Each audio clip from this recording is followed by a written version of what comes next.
Hello everyone, welcome again on the YouTube channel of Udit pharmacy. मेरा नाम आशीष राय है।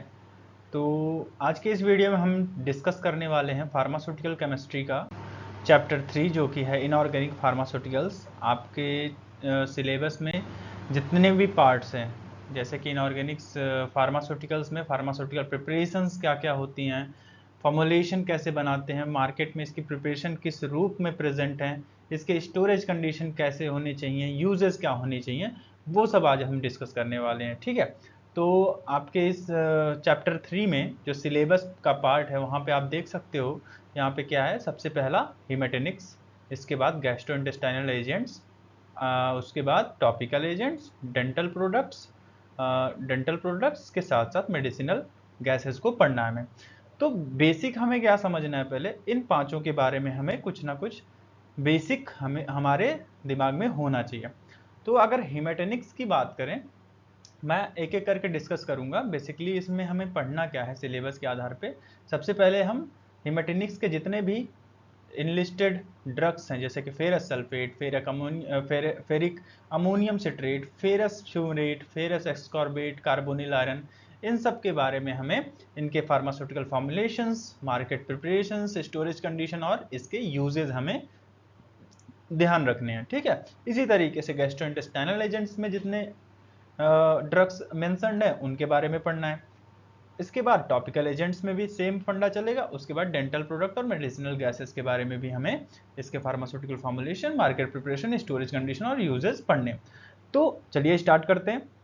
सबसे पहला टॉपिक आपका है हिमेटेनिक्स।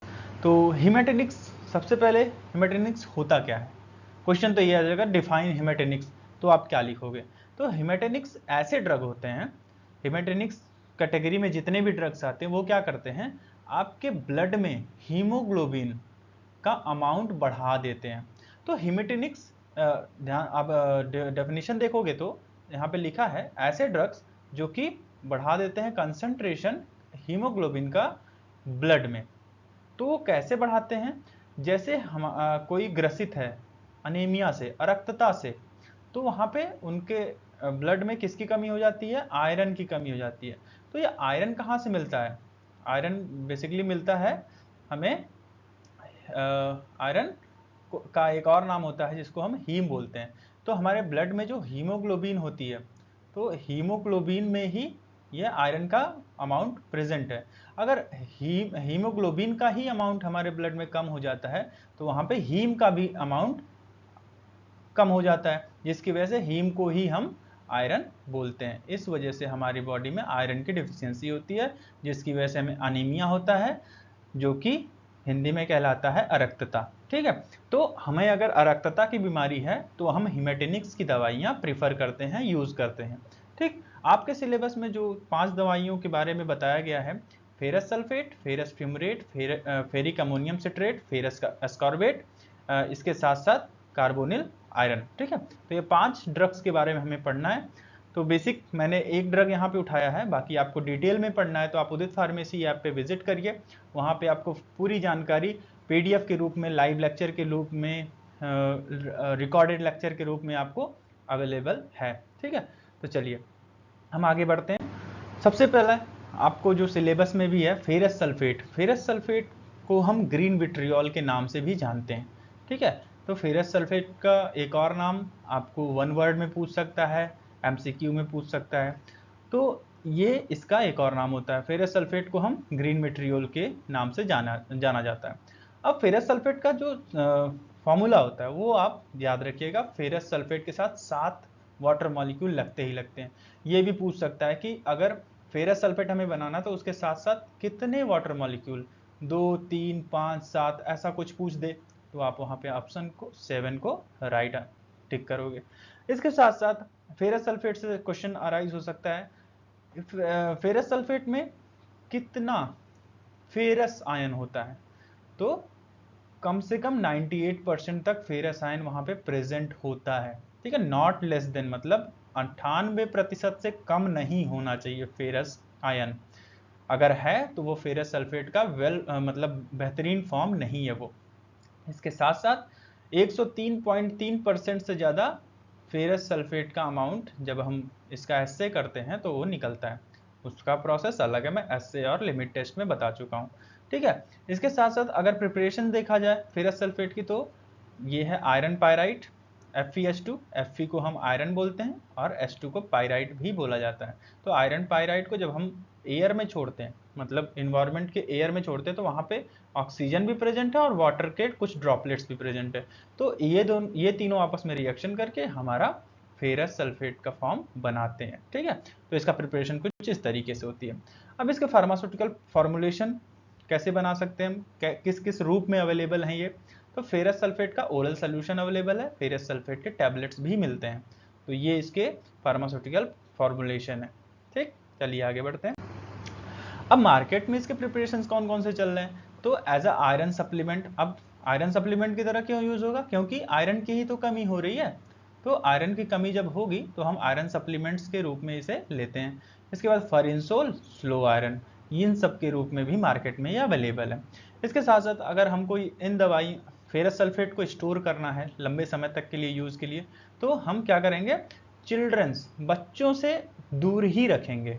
ठीक है, बच्चों से दूर रखते हैं ताकि बच्चे इसको टच ना करें, जिसकी वजह से वो हार्म उनको कर सकता है, उनको डैमेज प्रोवाइड करा सकता है। ठीक है, अगर बच्चे इस गोलियों को खा लिए तो उनके ब्लड में उन्हें क्या पता है कि ये आयरन सप्लीमेंट है, तो इसलिए हम इसका स्टोरेज कंडीशन बच्चों से दूर ही रखते हैं। ठीक है, इसके साथ साथ इसको यूज़ हम क्या कर सकते हैं, बेसिकली अनीमिया को ट्रीट कर सकते हैं, जैसे मैंने पहले भी बताया कि अरक्तता को ट्रीट करता है, आयरन डेफिशिएंसी में यूज़ होता है, और कहीं कहीं एग्रीकल्चर में भी यूज होता है इंसेक्टिसाइड्स को भगाने के लिए। ठीक है, इसके साथ साथ अगला टॉपिक पे आते हैं हम, जो कि है गैस्ट्रोइंटेस्टाइनल एजेंट्स। गैस्ट्रोइंटेस्टाइनल एजेंट में आपका पहला ही टॉपिक है एंटासिड्स। अब एंटासिड्स क्या होते हैं, एंटासिड्स वो सबस्टेंसेस होते हैं जो कि हमारे जो स्टमक में, जो पेट में एसिड जो सिक्रीट होती है वो HCl होती है।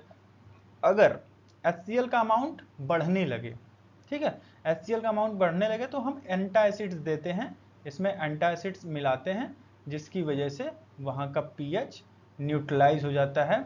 अब ये हमें पता कब चलेगा कि एंटासिड्स हमें देना है, जब पेट में हल्का सा जलन होती है ना, जब हम खाना भी खाते हैं, सब कुछ सही रहता है, उसके बाद भी हमारे पेट में जलन हो रही है, तो हमें पता चलता है कि हमको गैस्ट्रोइंटेस्टाइनल डिजीज हो रही है। ठीक है, जिसको हम अल्सर बोलते हैं। अल्सर हो रही है तो हम एंटासिड्स अल्सर में ही यूज किया जाता है। बेसिकली ये क्या करता है, एंटासिड्स HCl का pH काफ़ी ज़्यादा होता है, तो एंटासिड जैसे ही हम लेते हैं तो HCl के साथ ये रिएक्शन करता है, जिसकी वजह से एसिड बेस का रिएक्शन होता है और वहाँ न्यूट्रलाइजेशन कर्व बनता है, न्यूट्रलाइज कर देता है। बेसिकली एसिड को बेस, एंटासिड से एक बेस है, तो एसिड अगर बेस से मिलेगा तो वो हल्का सा न्यूट्रलाइज कर देगा वहाँ का pH जो काफ़ी लो जा रहा है, एसिडिक जा रहा है, उसको न्यूट्रल की तरफ लाएगा। तो यही काम होता है बेसिक एंटासिड्स का। अब कुछ एग्जाम्पल हैं जो कि आपके सिलेबस में मेंशन्ड है, जैसे aluminium hydroxide gel, magnesium hydroxide mixture, sodium bicarbonate, calcium carbonate, ये सब आपको पढ़ना है। अगर आपको डिटेल में पढ़ना है तो आप उदित फार्मेसी ऐप पे विजिट करिए, वहाँ पे आपको पूरी जानकारी दी जाएगी। ठीक है, चलिए आगे बढ़ते हैं। अब एक ड्रग मैंने कवर की है इस लेक्चर वीडियो में, एल्यूमिनियम हाइड्रोक्साइड जेल। अब एल्यूमिनियम हाइड्रोक्साइड जेल को बनाएंगे कैसे, ये इसका मेथड है। एल्यूमिनियम टेट्राक्लोराइड को 3NH4OH के साथ रिएक्शन कराएंगे तो हमें एक प्रोडक्ट मिलेगा एल्यूमिनियम हाइड्रोक्साइड। ये एज अ जेल रूप में हम इसको यूज कर सकते हैं। अब फार्मास्यूटिकल फॉर्मुलेशन जो चलती हैं, जेल के रूप में भी मिलता है, ओरल सस्पेंशन के रूप में भी मिलता है, और भी कई सारे फॉर्मुलेशन हैं जो कि चल रहे हैं। अब मार्केट में किस नाम से ये अवेलेबल है, ये अल्टरना जेल से एम्फोजेल में, एम्फोजेल के रूप में ये मार्केट में अवेलेबल है, आप खरीद सकते हो, यूज कर सकते हो। ठीक है, तो एल्यूमिनियम हाइड्रोक्साइड जेल क्या है, ये एक एंटासिड्स है। ठीक है, चलिए आगे बढ़ते हैं। अब इसका स्टोरेज कंडीशन कुछ इस तरीके से एंटासिड्स हैं, तो इसको फ्रीजिंग पॉइंट मतलब फ्रीजर में रखते हैं सबसे पहली बात। ठीक है, वेल क्लोज कंटेनर में रखते हैं, डिस्पेंस ब्लू और एम्बर कलर बॉटल में। ये सनलाइट के साथ रिएक्शन ना करे इसलिए हम एम्बर कलर बॉटल में रखते हैं, सनलाइट रेजिस्टेंस। ठीक है, इसलिए हम एम्बर कलर बॉटल यूज करते हैं।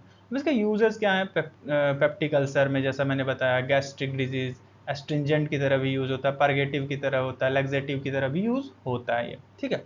चलिए, आपके सिलेबस में एक आध ये भी पॉइंट्स है, एसिडिफाइंग एजेंट क्या होता है, एडजॉर्बेंट क्या है, कैथरेटिक्स क्या है, तो मैं आपको बताने वाला हूँ, ठीक है। तो एसिडिफाइंग एजेंट वो एजेंट होते हैं जब ऐसा कंडीशन, जब क्या होता है, हाइड्रोक्लोरिक एसिड, जो हमारे स्टमक में हाइड्रोक्लोरिक एसिड का अमाउंट सिक्रीट ही ना हो पाए वेल अमाउंट में, सही अमाउंट में HCl का प्रोडक्शन ना हो पाए, तो हम एसिडिफाइंग एजेंट यूज करते हैं, जिसकी वजह से हमारा कार्यकलाप जो चलता है पेट में, जो खाना पचता है, वो काम होता है, ठीक है। अब HCl नहीं यूज हो रहा है तो हम बाहर से क्या दे सके, तो वो कुछ इस तरीके के एग्जाम्पल है, अमोनियम क्लोराइड, डाइल्यूट HCl देते हैं, कैल्शियम क्लोराइड देते हैं। तो ये 3 मैंने एग्जाम्पल दिया, और भी कई सारे एसिडिफाइंग एजेंट के एग्जाम्पल होते हैं। एडजॉर्बेंट क्या होते हैं, ये एक ऐसे सॉलिड फॉर्म होते हैं जो कि बिल्कुल एडजॉर्ब हो जाते हैं केमिकल के साथ। एडजॉर्ब, मान लीजिए ये केमिकल है, ठीक है, तो एडजॉर्ब इसके सरफेस पे होंगे। अब एडजॉर्ब और एब्जॉर्ब में अंतर यही है, एडजॉर्ब तो सरफेस पे हो गया, अब यही केमिकल के अंदर अगर घुस गए तो ये हो गया एब्जॉर्प्शन, पूरा अंदर तक, ठीक है। तो यही डिफरेंस होता है कि ये सरफेस फिनोमेना है, ठीक है, एडजॉर्बेंस सरफेस फिनोमेना है और एब्जॉर्बेंस डीप फिनोमेना है, ये पूरा अंदर तक घुस जाता है, ठीक है। जैसे एग्जांपल है एडजॉर्बेंट्स के सिलिका जेल, जियोलाइट्स, और भी बहुत सारे होते हैं। अब अगला एक आपका टॉपिक है कैथरेटिक्स। कैथरेटिक्स एक ऐसी मेडिसिन है जो कि क्या कराती है, बाउल टू बी पर्ज्ड। अगर आपका पेट खराब है, ठीक है, काफ़ी दिक्कतें हो रही हैं आपको फ्रेश होने में, तो वहाँ पे ऐसी दवाइयाँ आपको प्रेफर की जाती हैं जिसकी वजह से आपका पेट साफ होता है, ठीक है। तो जैसे कि कुछ एग्जांपल है, sorbitol, magnesium citrate, magnesium sulphate, ये सारे ड्रग्स आपको अवेलेबल हैं, ठीक है। अब आगे बढ़ते हैं। अगला टॉपिक आपका है टॉपिकल एजेंट्स। टॉपिकल एजेंट्स क्या होते हैं, ऐसे एजेंट्स जो कि हम टॉपिकली लगा सकें। टॉपिकली मतलब ओवर द सरफेस, हम बॉडी के अंदर नहीं उसको डालते हैं, हम ऊपर स्किन पे, नोज पे, ईयर पे, ऐसी जगहों पे जो हम अप्लाई कर सके मेडिकामेंट, ऐसी दवाइयाँ, तो उसे हम टॉपिकल एजेंट्स बोलते हैं, ठीक है। जैसे कि टॉपिकल एजेंट्स क्या होते हैं, ये डायरेक्ट सर्कुलेशन में नहीं जाते, हमारे ब्लड में डायरेक्ट नहीं जाते हैं, धीरे धीरे हमारी एपिडर्मिस, डर्मिस लेयर को पास करते करते काफ़ी टाइम बाद पहुंचते हैं, ठीक है। तो इनऑर्गेनिक फार्मास्यूटिकल्स हम पढ़ रहे हैं, तो इसमें इस टॉपिकल एजेंट्स को कैटेगराइज किया गया है इसके यूजुअल एक्शन के हिसाब से। तो 5 कैटेगरीज इसमें हैं। पहला protective adsorbent, anti microbial, astringent, sulphur एनिस कंपाउंड और मिसलिनियस कंपाउंड। अगर आपको डिटेल जाना तो आप प्लीज़ उदित फार्मेसी ऐप पे विजिट करिए, बाकी सारी जानकारी आपको उदित फार्मेसी ऐप पे ही मिलेगी, ठीक है। चलिए आगे बढ़ते हैं। अब अगला टॉपिक है आपका डेंटल प्रोडक्ट्स। डेंटल प्रोडक्ट्स क्या होते हैं, हम डेंटल प्रोडक्ट कब यूज़ करते हैं, जब हमको दांतों में प्रॉब्लम होती है। अब दांतों में कई सारी प्रॉब्लम होती है, ठीक है, किसी का दांत टूट गया है, किसी के दांत में दर्द है, किसी के मसूड़ों में दर्द है, किसी को ठंडा गर्म खाने से प्रॉब्लम है, तो अलग अलग कंडीशन पे अलग अलग दवाइयाँ चलती हैं, ठीक है। तो डेंटल प्रॉब्लम्स को 3 टाइप के डेंटल प्रोडक्ट्स के रूप में यहाँ पे बताया गया है। सबसे पहले एजेंट्स जो यूज करते हैं वो एंटी कैरीज एजेंट होते हैं, दूसरा क्लिनजिंग एजेंट, तीसरा डिसेंसिटाइजिंग एजेंट। अब एंटी कैरीज एजेंट कब यूज होते हैं, जब आपका डेंटल डीके होता है, दांतों का झड़ना, दांत टूटना, तो हम कुछ दवाइयों के नाम बता रहा हूँ, सोडियम फ्लोराइड, स्टेनस फ्लोराइड, वहाँ पे यूज करते हैं। दूसरा है क्लिनजिंग एजेंट, डेंटिफ्राइसिस और पॉलिशिंग एजेंट। हम दांत खराब हो गए तो उसको हम साफ करते हैं, जब दांतों की सफाई होती है तो वो कैटेगरी कहलाती है क्लिनजिंग एजेंट। ये एजेंट क्या करते हैं, बेसिकली इसमें टूथब्रश और टूथपेस्ट का यूज करते हैं, जिसकी वजह से हम पॉलिश कर सकते हैं अपने दांतों को और हम उसको चमका सकते हैं, ठीक है। तो कुछ एग्जांपल्स इसके, calcium carbonate, dibasic calcium phosphate, और भी कई सारे इसके अंडर आते हैं। अब डिसेंसिटाइजिंग एजेंट क्या होता है, जब हमारे दांतों में झंझनाहट होती है तो उस जगह पे, अब हमको दांतों में प्रॉब्लम झंझनाहट की है, गर्म ठंडा खाने से हमको दांतों में झंझनाहट होती है, तो हम डिसेंसिटाइजिंग एजेंट्स यूज करते हैं। कुछ एग्जांपल जैसे कि स्ट्रॉन्टियम क्लोराइड और जिंक क्लोराइड, और भी कई सारे प्रोडक्ट अवेलेबल है मार्केट में, ठीक है। जैसे कि सेंसोडाइन एक वेल एग्जांपल है, आप देखते भी होंगे इसका ऐड, ओके। चलिए आगे बढ़ते हैं। अब एक मैंने लिया यहाँ पे सोडियम फ्लोराइड, आपके सिलेबस के हिसाब से इसका preparation, pharmaceutical formulation, market preparation, storage और यूजेस। तो बेसिकली सोडियम फ्लोराइड को हम कैसे बनाते हैं, तो इसमें सोडियम कार्बोनेट का रिएक्शन हम कराते हैं, हाइड्रोजन फ्लोराइड को, तो हमको एक प्रोडक्ट मिलता है सोडियम फ्लोराइड। अब इसको हम एज अ मेडिकामेंट यूज़ करके फॉर्मुलेशंस के रूप में लाते हैं और यूज़ करते हैं। ठीक है, जैसे कि सोडियम फ्लोराइड आपको बताया मैंने एंटी कैरीज एजेंट होता है। अगर दांतों का एंटी कैरीज क्या होता है, टूथ डीके में यूज़ होता है बेसिकली। अब फार्मास्यूटिकल फॉर्मुलेशन जो अवेलेबल है, डेंटल क्रीम के रूप में, जिसमें 1.1% सोडियम प्रेजेंट होता है। डेंटल जेल के रूप में, जिसमें 1.1% सोडियम और साथ में 0.4% स्टेनस फ्लोराइड प्रेजेंट है। पेस्ट के रूप में भी ये प्रेजेंट है, जिसमें 1.1% सोडियम प्रेजेंट होता है। मार्केट में किस किस नामों से ये अवेलेबल है, जिसमें सोडियम फ्लोराइड मतलब कॉन्स्टिट्यूएंट में है, प्रेविडेंट, पॉविडेंट, फॉस्फोलर रिंस, फॉस्फोलर जेल। तो इन सब नामों से मार्केट में अवेलेबल है। अब इसको स्टोर हम करेंगे वेल क्लोज कंटेनर में, जैसे कि आपके टूथपेस्ट होते हैं। ठीक है, अब इसको यूज़ हम क्या करेंगे, डेंटल कैरीज के, अगर टूथ डी के हैं, इंसेक्टिसाइड और पेस्टिसाइड्स, मतलब आपके दांतों में सड़न हो रही है तो भी हम इसको यूज़ करते हैं सोडियम क्लोराइड को। ठीक है, चलिए डेंचर क्लीनर्स। अब डेंचर क्लीनर्स क्या होते हैं, बेसिकली जब दांत उबड़ खाबड़ हो जाते हैं तो डेंचर लगाया जाता है। तो वो डेंचर्स को निकालते हैं, उसमें मेडिकामेंट भरते हैं, दवाइयाँ भरते हैं, फिर उसको हम लगाते हैं, तो वही डेंचर क्लीनर्स कहलाता है। ठीक है, अब इसके फार्मास्यूटिकल फॉर्मुलेशन किस किस रूप में अवेलेबल हैं, लिक्विड सॉल्यूशन भी हैं, पेस्ट भी हैं, पाउडर भी हैं, टैबलेट भी हैं, अलग अलग टाइप के ड्रग्स इसमें डाले जाते हैं। अब पॉलिएंट और एफर्डेंट, ये मार्केट में दो नाम से अवेलेबल है। इसके स्टोरेज कंडीशन कुछ इस तरीके से, ज़्यादातर डेंचर क्या होता है, मॉइस्ट रखा जाता है, जिसकी वजह से वो सेप में रखे। मॉइस्ट मतलब हल्का सा गीला करके रखा जाता है। ये वाटर में बेसिकली ज़्यादातर रखा जाता है, क्योंकि अगर ये सूख गया तो ये खराब हो जाएगा। ठीक है, या किसी सोल्यूशन में रात भर रखा जाता है। ये हमेशा हाइजीनिक प्लेस में रखा जाता है, जहाँ पे माइक्रोब्स, जहाँ पे बैक्टीरियाज, फंगीज ना अटैक कर पाएँ। अब इसका यूज़ हम करते हैं denture to remain intact in place. ठीक है, तो हम ज़्यादातर डेंचर लगा के रखते हैं दांतों में।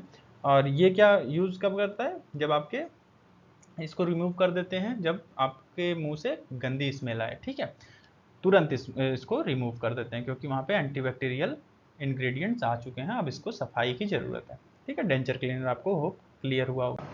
अब इसके साथ साथ माउथ वॉशेस बहुत सारे घरों में अवेलेबल है। माउथ वॉश भी आजकल किसी को टूथपेस्ट करना, टूथब्रश करना पसंद नहीं है, तो माउथ वॉश लिस्ट्रीन का बेसिकली यूज़ करता है। कोलगेट का भी अवेलेबल है, क्लोजअप के भी माउथ वॉशेस अवेलेबल हैं, जो कि हम यूज़ करते हैं कुल्ला करने के लिए बेसिकली। ठीक है, तो माउथ वॉशेस का है क्या काम है, ये एक क्लियर एक्वा सोल्यूशन है, जो कि प्लीजेंट टेस्ट भी देते हैं, साथ साथ ये पूरे माउथ को क्लीन कर देते हैं, दांतों के साथ साथ पूरे माउथ की जो बदबू है उसको निकाल देते हैं। तो बेसिकली यही काम है। अब इसको रखना कैसे, वेल क्लोज कंटेनर में ही रखना है यूज़, और इसका use antiseptic, antibacterial, astringent, cooling और रिफ्रेशिंग एजेंट की तरह यूज़ होता है। तो आई होप आपको सारी बातें क्लियर होंगी। तो आपको अगर डिटेल में जानना है इस टॉपिक को, तो आप उदित फार्मेसी ऐप पे विजिट करिए, वहाँ पे आपको पूरी जानकारी दी जाएगी। ठीक है, तो जैसा कि अगला टॉपिक है आपका मेडिसिनल गैसेस, लास्ट टॉपिक है इस चैप्टर का। मेडिसिनल गैसेस में बेसिकली आपका क्या है, कैसे बनाया जाता है इस मेडिसिनल गैसेस में, अगर ऑक्सीजन की कमी हो जाए तो आर्टिफिशियल ऑक्सीजन हम जो हॉस्पिटल्स में यूज़ करते हैं उनको कैसे प्रिपेयर किया जाता है, वो सब चीज़ें बताई जाएंगी। तो ऑक्सीजन का प्रिपरेशन कुछ इस तरीके से है। सबसे पहले क्या करते हैं, हम वाटर लेते हैं, वाटर को डिसोसिएट करके हम एक सेकेंड, वाटर को डिसोसिएट करके हम दो आयंस में कन्वर्ट करते हैं, एक 2H प्लस आयन और 2OH माइनस। इसके साथ साथ ये 2H आयन आगे चलता है, इसका इलेक्ट्रोफोरेसिस करते हैं, इलेक्ट्रॉन के बम्बार्डमेंट कराते हैं, जिसकी वजह से 2H में कन्वर्ट होता है। तो ये 2H को फिर हम H2 में कन्वर्ट करते हैं विथ यूज़ ऑफ इलेक्ट्रोड्स। इसके बाद 2OH आयन जो ये लास्ट का बचा हुआ है 2H आयन को H2O में कन्वर्ट करके साथ साथ O नेसेंट और 2 इलेक्ट्रॉन का फॉर्मेशन होता है। इसके साथ साथ हम जो ऑक्सीजन यहाँ का बचता है, इसको हम इलेक्ट्रोफोरेसिस मेथड से हाफ ऑफ ऑक्सीजन, तो हाफ ऑक्सीजन यहाँ से मिलता है। इसी तरीके से ऑक्सीजन का प्रिपरेशन चलता है। फार्मास्यूटिकल फॉर्मुलेशन मेडिसिनल गैसेस के रूप में आता है। मार्केट में प्रिपरेशन इसके EZOX के रूप में प्रेजेंट है। होप आपको सारी चीज़ें क्लियर होंगी। अगर आपको डिटेल में जानना है तो उदित फार्मेसी ऐप पे विजिट करिए। अब मैं आपको बताता हूँ उदित फार्मेसी ऐप आप कैसे विजिट कर सकते हो। बेसिकली आप उदित फार्मेसी ऐप आप क्यों प्रिफर करते हो, क्यों उदित फार्मेसी ऐप ही आपको सही राह दिखाएगा, उदित फार्मेसी ऐप पे आपको रिकॉर्डेड क्लासेस मिलेंगी, लाइव क्लासेस मिलेंगी, ई बुक PDF नोट्स मिलेंगे, चैप्टर वाइज एक्सप्लेनेशन है, आपको एक्सरसाइजेज के क्वेश्चन आंसर दी जाएंगे, चैप्टर वाइज टेस्ट आपको कराया जाएगा, लाइव चैट्स, आप लाइव बोल सकते हो कि सर यहाँ दिक्कत है, आप यहाँ बताइए, हमें प्रॉब्लम हो रही है। बाइलिंगुअल, आप हिंदी में पूछिए, इंग्लिश में पूछिए, सब बताया जाएगा। Complete 5 subject D pharma first year के, उसके साथ साथ complete 6 subject D pharma second year के आपके अवेलेबल हैं उदित फार्मेसी के ऐप पे। इसके साथ साथ अगर आपको हार्ड कॉपी चाहिए, स्टडी मटेरियल आप देख के नहीं पढ़ सकते हो, आप बेसिकली बुक से पढ़ना चाहते हो, तो आपको वो भी अवेलेबिलिटी है as a genuine price of 999। Total 5 subject के आपको थ्योरी की सारी बुक मिलेगी, साथ साथ मॉडल पेपर भी मिलेंगे। अगर आप डी फार्मा एग्जिट एग्जाम की तैयारी कर रहे हो तो वहाँ पे MCQs सारे सब्जेक्ट्स के अनलिमिटेड अटेम्प्ट्स आप करो, सारे क्वेश्चन बने हुए हैं PCI सिलेबस के आधार पे। तो ये प्राइसेस हैं। अगर तो आप सबसे पहले ये सब आपको कैसे मिलेगा, तो आप उदित फार्मेसी ऐप पे विजिट करो। कैसे, तो सबसे पहला स्टेप ये है कि आप गूगल प्ले स्टोर में जाओ, उदित फार्मेसी क्लासेस सर्च करो, ये हमारा लोगो है। इसके